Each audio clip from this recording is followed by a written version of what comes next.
사도신경으로 우리의 신앙을 하나님 앞에 고백드립니다. 나는 전능하신 아버지 하나님 천지의 창조주를 믿습니다. 나는 그의 유일하신 아들 우리 주 예수 그리스도를 믿습니다. 그는 성령으로 잉태되어 동정녀 마리아에게서 나시고 본디오 빌라도에게 고난을 받아 십자가에 못 박혀 죽으시고 장사된 지 사흘 만에 죽은 자 가운데서 다시 살아나셨으며 하늘에 오르시어 전능하신 아버지 하나님 우편에 앉아 계시다가 거기로부터 살아있는 자와 죽은 자를 심판하러 오십니다. 나는 성령을 믿으며 거룩한 공교회와 성도의 교제와 죄를 용서받는 것과 몸의 부활과 영생을 믿습니다. 아멘. 디모데후서 4장에서 말씀 잠깐 보겠습니다. 디모데후서 4장 6절부터 8절까지를 보겠습니다. 제가 봉독하겠습니다. 디모데후서 4장 6절부터 8절까지 346페이지고요.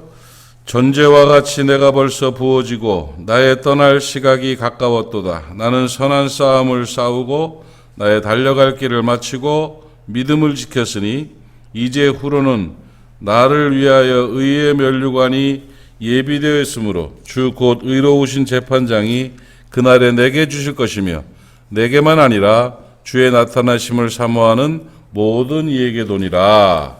아멘. 지난 주일에 우리가 인생의 영역들 속에 승리가 있어야 된다 이렇게 같이 말씀을 나눴습니다. 그래서 그 말씀을 같이 좀 이삭줍기 하면서 다시 또 정리해 보면서 하나님 말씀으로 은혜를 받고 결단하는 시간을 갖겠습니다. 사람이 한평생 살면서 잘 살았다고 진심으로 자기를 만족하게 하려는 그런 모습이 아니라 진심으로 감사하게 잘 살았네 이렇게 보람되게 가치 있게 살았다고 승리를 선언하는 경우들이 뭐 그렇게 많지 않잖아요. 후회스럽고 아쉽고 그러니까 포기하는 잘 살았네가 아니라 그런 경우들이 많은데 바울은 참 잘 살았다고 자기는 승리했다고 그렇게 선언하고 있어요. 참 감사한 일이죠. 우리 모리학교들 모두가 그런 그 생애 마지막에 잘 살았어요. 정말 감사하게 잘 살았어 이렇게 선언할 수 있는 은혜가 있기를 바랍니다. 그래서 제가 그 인생의 각 영역들의 승리가 있어야 된다는 말씀을 전하고 싶은데 어떤 예를 들으면 좋을까 영역에 대해서 이렇게 고민을 하던 중에 그 춘천의 마라톤 코스 예를 제가 들었는데 잘 들은 것 같아요. 그죠? 춘천에는 그 국제 마라톤 코스가 있는데 다른 동네 사람들은 모르죠. 근데 춘천 사람들은 알아요. 큰 대회가 잡히면 거기에 북적북적합니다. 사람들이. 대회도 안 하는데 미리 왜? 선수들이나 관계자들이 미리 와보는 거예요. 수천 명의 사람들이 미리 와서 그 코스를 다 계산하고 그때 날씨 염두에 두고 요 코스에서 요 코스까지는 몇 킬로 속도로 공략을 하고 여기서는 이런 계획들을 다 세워서 그래서 백리가 넘는 길을 이렇게 달리게 되죠. 천리죠, 천리. 그렇죠? 4km가 심리잖아. 40km는 백리지. 그러니까 달려요. 달려. 미리미리 이렇게 다 코스를 돌아보시고 규칙, 룰, 작전이 있는 거죠. 인생도 마찬가지죠. 인생 그냥 막 살면 진짜 막 살아요. 정말 사람 위에 사람 없고 사람 밑에 사람 없지만 인류 인생이 있고 이류 인생이 있고 삼류 인생이 있는 건 맞아요. 그러니까 그가 삼류로 사는 사람들이 있어요. 그냥 연명하는 거죠. 그냥 욕심 부리면서 그냥 막 사는 하나님의 자녀로서의 가치 있는 삶이 아닌 그런 모습들로 사는 사람들도 분명히 있어요. 그런데 우리 인류로 살아야 돼요. 우리 인류로. 아멘. 그러기 위해서는 뭐 부자가 되고 유명해지고를 말하는 게 아니라 삶의 영역들에 대한 성공과 승리가 있어야 된다는 거죠. 오늘 우리가 알아야 될 삶의 영역들을 바울은 정말 선정해서 평가하고 승리를 선언했죠. 이게 이제 7절에 쭉 나오는 말씀인데 첫 번째 영역이 뭐냐? 선한 싸움을 싸웠다. 선한 싸움에서 승리했다는 거예요. 선한 싸움을 우리는 이렇게 해석할 수 있죠. 사명이라는 거죠. 사명. 하나님이 내게 부여하신 사명에서 나는 승리했습니다. 할 수 있어야 돼요. 하나님께서 우리를 아들을 주셔서 구원하신 목적이 있잖아요. 모리아교회 성도가 되게 하신 목적이 있잖아요.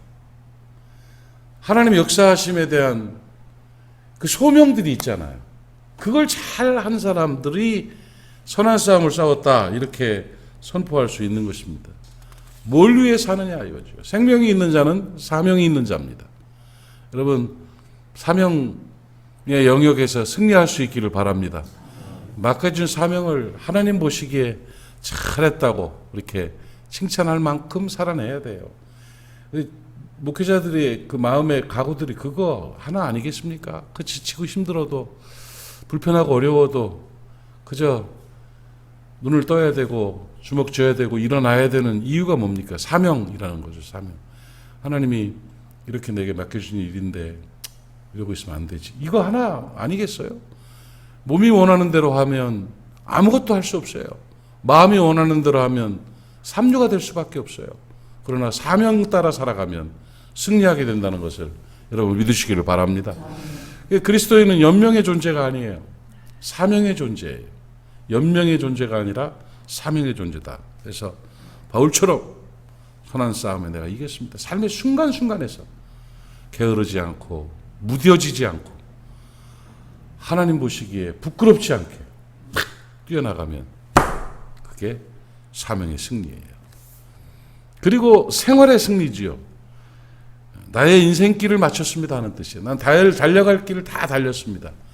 바울은 고난이 굉장히 많았던 사람입니다. 그 고난을 다 극복하고 결국은 교회, 그리스도의 교회의 터를 세운 사람이 바로 바울 사도입니다.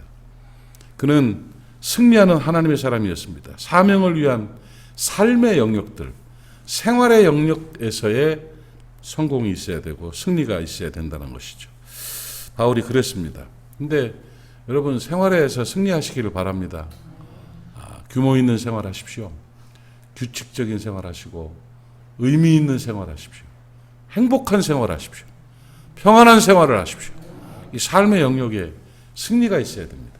승리가 있어야 돼요. 바울은 그렇게 살았죠. 그런데 제가 그 말씀을 전하면서 우리가 함께 나눈 말씀이 생활 속에서의 승리를 위해서는 마음의 승리가 있어야 돼요. 먼저 심리적 승리를 해야 환경적 승리를 할 수가 있어요. 그러니까 생활이 실패하는 사람들은 마음에서부터 져요. 생활을 환경을 지는 사람들은 심리적으로 진다는 얘기죠. 퍼져 있어요. 다 보여야죠. 그게 안 보입니까? 척 보면 알죠. 사람들이 다. 자기만 모르죠. 남들은 다 저 사람의 점수, 생활 점수를 아는데 자기는 같이 모르는 것처럼 이렇게 돼 있는, 자기만 모르는데 여러분 이 생활 점수가 높아야 돼요. 그러기 위해서는 고난이 와도 어려움이 와도 환난이 와도 가난이 와도 이길 수 있는 힘이 있어야 되는데 그 이기는 힘이 어디 있느냐? 심리적인 믿음이에요. 마음의 승리가 있어야 돼요. 마음의 승리가 중요하다. 그래서 예를 들은 게 다윗 얘기 들었잖아요. 다윗, 나는 여전히 태어나리로다. 이런 역경이 와도 나는 여전히 태어나리로다. 왜 그랬을까요? 그 아들이 칼을 들고 전쟁을 일으키고 왕권을 뺏으려고 그러는 그 순간에 어떻게 태어날 수가 있을까요? 무딘 사람이라서? 아니에요. 믿음의 사람이라 그래요. 어떤 믿음의 사람이요? 저는 이사야서 41장 10절은 성도들의 삶에 정말 중요한 레마가 된다고 확실히 믿습니다. 예. 믿는, 하나님이 나와 함께 하신다는 걸 믿는 거예요. 두려워하지 말라, 놀라지 말라, 내가 너와 함께 하리라. 내가 참으로 너를 도와주리라. 나의 오른손으로 너를 붙들리라. 막 강하게 막 말씀하셨잖아요. 근데 그거에 대한 느낌이 없어. 믿음이 없으니까. 믿음이 없어요, 마음에. 그냥 큰일 났네. 호들갑, 안달에, 좌절에, 절망에 막 이렇게 되면 하나님이 의심하지요, 믿음을. 아이고야.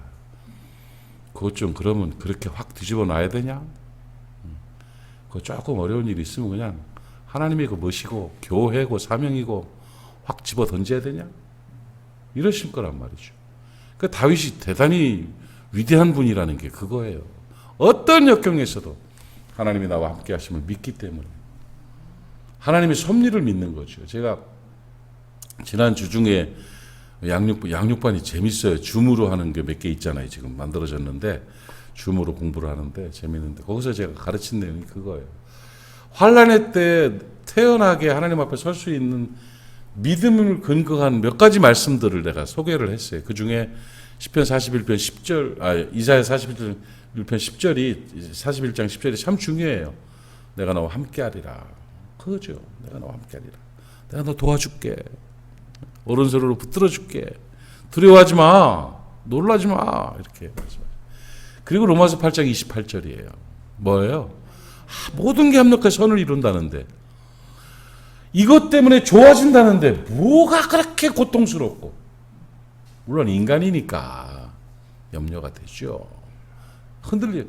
그럴 때 매달리면 되는데, 기도하면 되는데, 담대하게 하나님께서 합력해 선을 이룰 것이라고 믿으면 되는데, 하나님 없이 느껴지는 내 마음의 실패들이 우리를 괴롭게 한다는 거지요.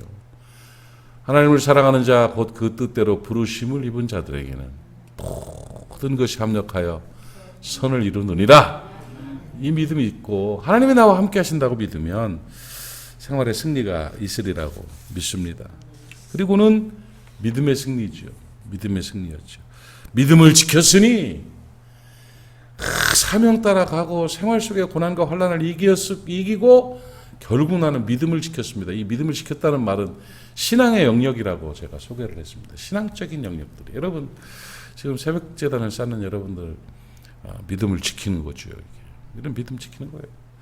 주의 몸 된 교회, 코로나19로 막 폐쇄가 되고 하는 이런 상황들 속에서도 성전에 오르며 성전을 바라보며 그저 기도하고 스티커 한 장 붙이고 가고 막 이런 속에서의 그 애절함과 신앙을 지키는 그런 모습들. 우리 부목사님들이 할머니들, 할아버지들을 찾아서 이렇게 신방을 가면 교회를 못 나오고 안타까워 하시면서, 또 어떤 분은 카톡도 못 해가지고 그 영상도 못 보시는 분들이 있는데 거기 매주 교회에 드릴 헌금들 모아놨다가, 헌금은 모아놨다가 목사님 가실 때 헌금 드려주세요 하고 몇 주치 몇 달치 헌금을 이렇게 드리는 그 모습을 볼 때 얼마나 귀하고 감사하고 놀랍습니까? 오늘 신앙 지키는 믿음의 승자들 되시기를 바랍니다. 그러면 어떻게 되느냐? 이제후로는 나를 위하여 의의 면류관이 예배되어 있다. 내세의 영역의 성공인 거예요. 여러분 땅의 것만 바라보고 사는 존재들 아닙니다. 하늘 보고 사는 저와 여러분 되기를 바랍니다. 그래서 내세의 영역의 영원한 세계의 면류관을 받는 그런 승리가 있다. 이렇게 바울은 우리에게 선포하고 선언하고 고백하면서 가르치고 있습니다. 오늘 우리도 이 땅을 살아가면서 우리의 삶의 영역에, 전 영역에 승리가 있기를 바랍니다. 성령의 도우심으로 반드시 이기게 될 줄로 믿습니다. 사명 잘 감당하십시오. 생활 잘 하십시오. 신앙생활 잘 하십시오. 그리고 하늘 바라보며 내게도 의의 면류관이 주어진다는 믿음으로 승리하는 저와 여러분 될 수 있기를 주님의 이름으로 축복합니다. 기도합시다. 하나님 아버지 은혜를 감사합니다. 오늘 바울 사도가 인생을 마감하면서 생의 마지막 순간에 하나님께서 나와 함께 하심으로 말미암아 나는 선한 싸움을 싸웠다. 달려갈 길을 다 마치고 믿음을 지켰다.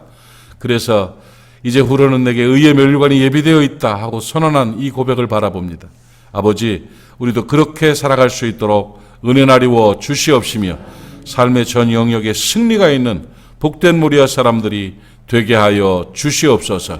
오늘도 우리 모두가 예수님 까닭에 행복하게 하여 주시옵시며 경건하게 사명 잘 감당하며 멋지게 살아낼 수 있도록 은혜나리워 주시옵소서. 예수님의 이름으로 축복하고 기도하옵나이다. 아멘. 하늘에 계신 우리 아버지의 이름을 거룩하게 하시며 아버지의 나라가 오게 하시며 아버지의 뜻이 하늘에서와 같이 땅에서도 이루어지게 하소서. 오늘 우리에게 일용할 양식을 주시고 우리가 우리에게 잘못한 사람을 용서하여 준 것 같이 우리 죄를 용서하여 주시고 우리를 시험에 빠지지 않게 하시고 악에서 구하소서. 나라와 권능과 영광이 영원히 아버지의 것입니다. 아멘.